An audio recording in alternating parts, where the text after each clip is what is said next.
आज हम जिस लेख पर बात कर रहे हैं उसका नाम है कल्पना, विचार से धन तक। बिल्कुल। इसमें ये समझाया गया है कि कल्पना मतलब इमेजिनेशन कैसे विचारों को हकीकत में बदल सकती है। बिल्कुल। और ये लेख बताता है कि ये सिर्फ आप कह सकते हैं, दिन में सपने देखना नहीं है। अच्छा। हाँ, लेख इसे एक मानसिक कार्यशाला कहता है, एक ऐसी जगह जहां हमारे प्लान्स बनते हैं और इच्छाएं सच हो सकती हैं।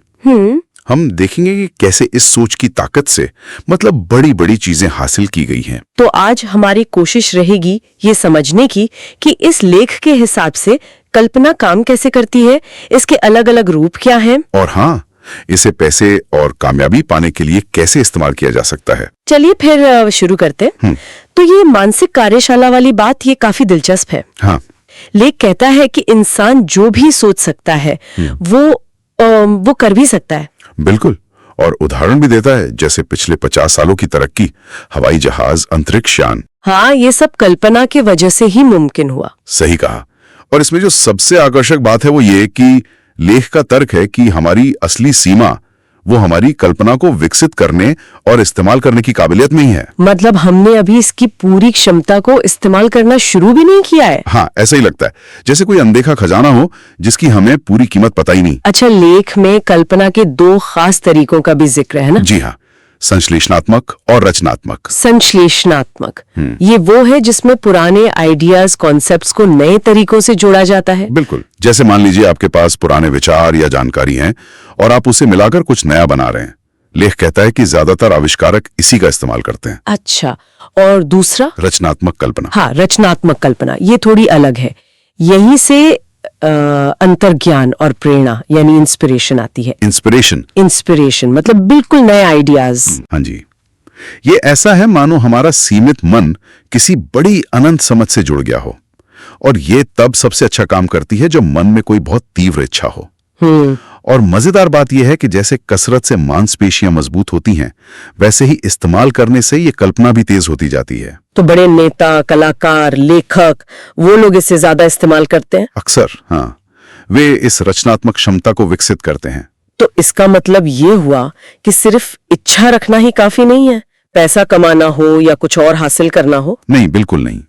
लेख साफ कहता है कि इच्छा तो बस एक अमूर्त विचार है। तो उसे हकीकत कैसे बनाया जाए? उसे मूर्त रूप देने के लिए खासकर धन के संदर्भ में कल्पना का इस्तेमाल करके योजनाएं बनानी होंगी, और यहाँ पर ज्यादातर संश्लेषणात्मक कल्पना काम आती है। योजनाएं बनाना? हाँ, और एक बहुत बहुत जरूरी बात पर लेख जोर देता है, अपनी योजनाओं को लिखना।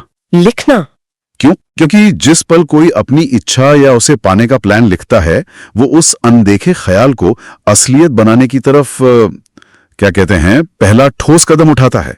ये बात तो सोचने वाली है। बिल्कुल। ये सिर्फ कड़ी मेहनत करने के बारे में नहीं है, ये सही सिद्धांतों और सोची समझी योजनाओं को लागू करने के बारे में है। इसे समझाने के लिए लेख में कुछ उदाहरण भी है। हाँ, दो बहुत अच्छी कहानियां हैं। पहली कोको कोला की है। कोका कोला, उसे जादुई केतली कहा गया है ना? हाँ, वही। एक क्लर्क थे, आसा कैंडलर। उन्होंने $500 में एक सीक्रेट फॉर्मूला और एक पुरानी केतली खरीदी थी। सिर्फ $500 में? आज के हिसाब से तो कुछ भी नहीं। बिल्कुल, लेकिन कैंडलर ने जो असली चीज उसमें मिलाई, जिसने उसे एक छोटी सी चीज से दुनिया भर का साम्राज्य बना दिया, वो थी कल्पना। अच्छा, ये दिखाता है कि कैसे एक आइडिया जब कल्पना और पक्के प्लान के साथ जुड़ता है तो वो कितनी ज्यादा दौलत और असर पैदा कर सकता है। मतलब फॉर्मूला तो था, पर उस फॉर्मूले से क्या हो सकता है ये सोचना, ये थी असली बात। बिल्कुल सही।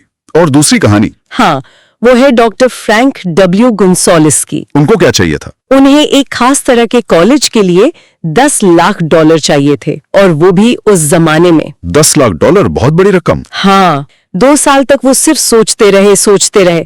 फिर एक दिन उन्होंने पक्का इरादा कर लिया कि वो 1 हफ्ते के अंदर ये पैसा जमा करके रहेंगे। बस इरादा कर लिया? हाँ, एक दृढ़ निश्चय।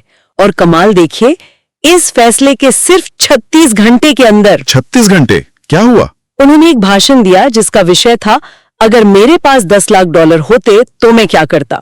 और वहीं दर्शकों में फिलिप डी आमर बैठे थे, जो एक बड़े उद्योगपति थे। अच्छा। भाषण खत्म होते ही आमर ने उन्हें वो $10 लाख देने की पेशकश कर दी। वाह, ये तो कमाल है ना? ये कहानी एक पक्के मकसद, एक तय प्लान और उसे पाने की तीव्र इच्छा की ताकत को दिखाती है। फैसला लेना ही सब कुछ बदल गया। बिल्कुल, ये दिखाता है कि सिर्फ सोचना काफी नहीं, फैसला लेना और फिर उस पर टिके रहना कितना जरूरी है। तो ये कहानियां क्या सिखाती हैं?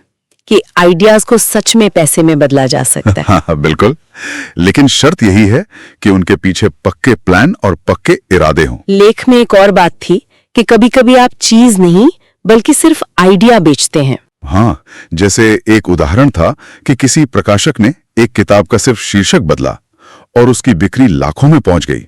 अंदर की सामग्री वही थी। सिर्फ नाम बदलने से? हाँ, क्योंकि नया नाम ज्यादा कल्पनाशील था, ज्यादा आकर्षक था। इसका मतलब आइडिया की कोई तय कीमत नहीं होती। बिल्कुल नहीं, बनाने वाला ही उसकी कीमत तय करता है। और अक्सर बड़ी कामयाबी तब मिलती है जब आइडिया सोचने वाला और उसे बेचने या लागू करने वाला, वो दोनों मिल जाएं।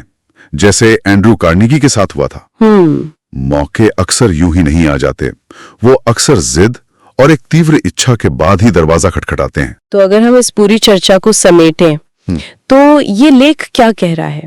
लेख बहुत जोर देकर कहता है कि कल्पना सिर्फ सपने देखने का साधन नहीं है, ये एक शक्तिशाली व्यावहारिक उपकरण है। एक टूल। हाँ, ये सपनों को लेने, उन्हें पक्की योजनाओं में ढालने और फिर उन्हें अटूट इच्छा और दृढ़ संकल्प के साथ पूरा करने के बारे में है। तो ये सिर्फ हवाई किले बनाना नहीं है, बल्कि उन किलों की नींव रखना और उन्हें बनाना है। बिल्कुल सही है। और यहीं से एक दिलचस्प सवाल उठता है। क्या? अगर कल्पना, इच्छा और एक पक्के प्लान के साथ मिलकर छोटे से आइडिया को कोका कोला जैसे साम्राज्य में या एक पूरे के पूरे संस्थान में बदल सकती है, हाँ, तो सोचिए, एक अकेला केंद्रित विचार जिसे लगातार कल्पना से सींचा जाए, वो किसी व्यक्ति की अपनी जिंदगी में क्या कुछ नहीं बदल सकता। ये तो वाकई सोचने वाली बात है।